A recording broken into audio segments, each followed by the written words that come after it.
Hi friends, welcome to Nadia Creatives. இன்னைக்கு நம்ம பார்க்க போறது ஒரு சாம்பார் சாதம் ரெசிபி தான். டிஃபரண்டான காய்லாம் எதுவுமே இல்லாம சூப்பரான நம்மளோட சாம்பார் சாதம். டக்குன்னு ஒரு 10 மினிட்ஸ்ல செய்யக்கூடிய சாம்பார் சாதம் எப்படி செய்யறதுன்னு பார்க்க போறோம். அதுக்கு நான் 1 கப் அளவுக்கு ரைஸ் எடுத்திருக்கேன், 3/4 கப் அளவுக்கு துவரம்பருப்பு எடுத்திருக்கேன். எடுத்து நல்லா க்ளீன் பண்ணி வாஷ் பண்ணி எடுத்து வச்சிருக்கேன். அதுக்கப்புறம் நல்ல ஒரு அரை ஊருக்கு ஊற வச்சிருக்கேன். அப்பதான் நல்லா சீக்கிரமா வெந்து மலர்ந்து வரும்ன்றதுக்காக. அதுக்கப்புறம் ஒரு பெரிய வெங்காயம் பொடியாக கட் பண்ணி வச்சுருக்கேன். ஒரு 10 பல்லு பூண்டு இடித்து தோல் எடுத்து இடித்து வச்சுருக்கேன். அது கூட ஒரு 3 தக்காளி அளவுக்கு பொடியாக கட் பண்ணி வச்சுருக்கேன். ஒரே ஒரு மாங்காய் தோல் சீவிட்டு பொடியாக கட் பண்ணி எடுத்து வச்சுருக்கேன். இப்போ தாளிப்பு எப்படின்னு பார்த்துடலாம். தாளிப்புக்கு கடுகு ஒரு 1/2 ஸ்பூன், வெந்தயம் ஒரு 1/4 ஸ்பூன், சீரகம் ஒரு 1/4 ஸ்பூன், மிளகு ஒரு 1/4 ஸ்பூன், 2 வரமிளகாய் கிள்ளி வச்சுருக்கேன், கொஞ்சமாக கருவேப்பிலை.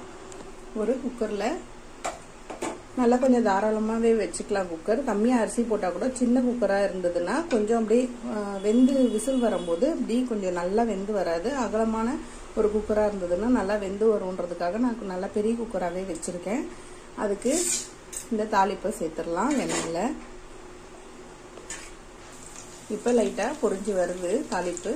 அதில் நம்ம பெருங்காயம் ஒரு 2-3 சிட்டிகை அளவுக்கு பெருங்காயம் சேர்த்துக்கலாம். சாம்பார் சாதத்துக்கு பெருங்காயம் தான் நல்லா டேஸ்ட் கொடுக்கும். அதுக்காக இதில் இந்த 10 பல்லு இடித்து பூண்டு தோல் எடுத்துட்டு இடித்து வச்சிருந்த பூண்டை சேர்த்துக்கலாம். இது கூட நம்ம எப்பவும் செய்கிற மாதிரி கொஞ்சமாக வெங்காயம் சேர்த்துட்டு நல்லா நம்ம தாளிப்பு வடகம் போட்ட மாதிரி ஃப்ளேவர் கிடைக்கும். நல்லா கோல்டன் ப்ரௌன் வந்த பிறகு நம்ம மிச்ச வெங்காயம் தக்காளியை சேர்த்துக்கலாம். இப்போ இந்த வெங்காயம் பூண்டுலாம் நல்லா பொன்னுருவில் செவந்து வந்திருக்கு பாருங்க. இதுதான் கரெக்டான பதம். இப்போ இருக்கிற மிச்சம் இருக்க வெங்காயம், தக்காளி, பொடியாக கட் பண்ணி வச்சிருந்த மாங்காய், இது எல்லாத்தையுமே நம்ம சேர்த்துக்கலாம். இப்போ 2 மினிட்ஸ் நல்லா வதக்கி கொடுத்தாச்சு. இந்த வெங்காயம் தக்காளி மாங்காய்லாம் இப்போ நல்லா வதங்கின பிறகு இப்போ ஸ்பைசஸ்லாம் சேர்த்துக்கலாம். நம்ம ஒரு 1/4 ஸ்பூன் மஞ்சள் பொடி, ஒரு 1/2 ஸ்பூன் அளவுக்கு மிளகா பொடி, நார்மல் குழம்பு மிளகா பொடி தான் சேர்க்கிறேன் நான்.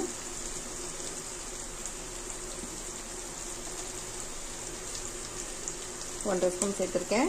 இது கூட ஒரு 1/2 ஸ்பூன் நான் சில்லி காஷ்மீர் சில்லி மிளகா பொடி சேர்க்கிறேன். ஏன்னா ஒரு கலருக்காகவும் ஒரு ஃப்ளேவருக்காகவும் நான் வீடியோக்காக சேர்க்கிறேன். உங்களுக்கு விருப்பப்பட்டா சேர்த்துக்குங்க. இதுக்கு நல்லா ஒரு ஸ்பூன்லேருந்து 1/2 ஸ்பூன் வரைக்கும் கல் உப்பு சேர்த்துக்கிறேன். சேர்த்துட்டு இதை நல்லா கலந்து கொடுத்துடலாம். கொஞ்சமாக வெல்லம் இருந்தால் வெல்லம் சேர்த்துக்கங்க, இல்லை ஒரு ஸ்பூன் சுகர் சேர்த்துக்குங்க. நான் சுகர் தான் சேர்க்க போகிறேன். ஏன்னா அந்த சாம்பார் சாதத்தோட ஸ்வீட்னஸ் எடுத்து கொடுக்கும். அதுக்காக இப்போ ஒரே ஒரு ஸ்பூன் ஒயிட் சுகர் சேர்த்துக்கிறேன். சேர்த்துட்டு அவ்வளோதான் கலந்து கொடுத்தாச்சு. இப்போ தேவையான அளவு தண்ணி அளந்து ஊற்றிக்கலாம். 1 கப் ரைஸ்க்கு நம்ம 3 கப் அளவு தண்ணி ஊற்றிக்கலாம். இது அப்போதான் கரெக்டாக குழைய வேகத்துக்கு கரெக்டாக இருக்கும். இல்லைன்னா அடி பிடிக்க வாய்ப்பு இருக்குது. நம்ம சாம்பார் சாதம் எப்போவுமே தளன்னு குழஞ்சி கிடைச்சாதான் நல்லாயிருக்கும். அதனால நான் இப்போ 1 கப் ரைஸு 1/2 கப்பு துவரம்பருப்பு 1/2 கப்பு எடுத்திருக்கேன். 1/2 கப்புக்கு அப்போ 4.5 கப்புலேருந்து 5 கப்பு வரைக்கும் தாராளமாக சேர்த்துக்கலாம். 5 கப்பு தண்ணி நான் சேர்த்துக்க போகிறேன். இப்போ தண்ணி சேர்த்துக்கலாம். இப்போ இது நல்லா கொதிச்சு வரட்டும். வந்த பிறகு நம்ம இங்கே ஊற வச்சு வச்சிருந்தோம் இல்லைங்களா, இது தண்ணி எடுத்து வச்சிருக்கேன். இந்த அரிசி பருப்பை இதில் சேர்த்துக்கலாம். இப்போ இது நல்லா தளன்னு கொதிச்சு வந்திருக்கு. இந்த ஸ்டேஜில் நம்ம இந்த அரிசி பருப்பை சேர்த்துக்கலாம்.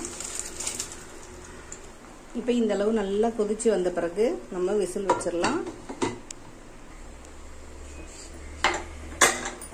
இப்போ ஒரு 5 விசில் வச்சுட்டு ஆஃப் பண்ணிக்கலாம். ஏன்னா அரிசி பருப்பு எல்லாமே நல்லா சேர்ந்து வேகணும். அதுக்காக ஒரு 5 to 6 விசில் வச்சுட்டு ஆஃப் பண்ணிட்டு எப்படி இருக்குன்னு பார்க்கலாம்.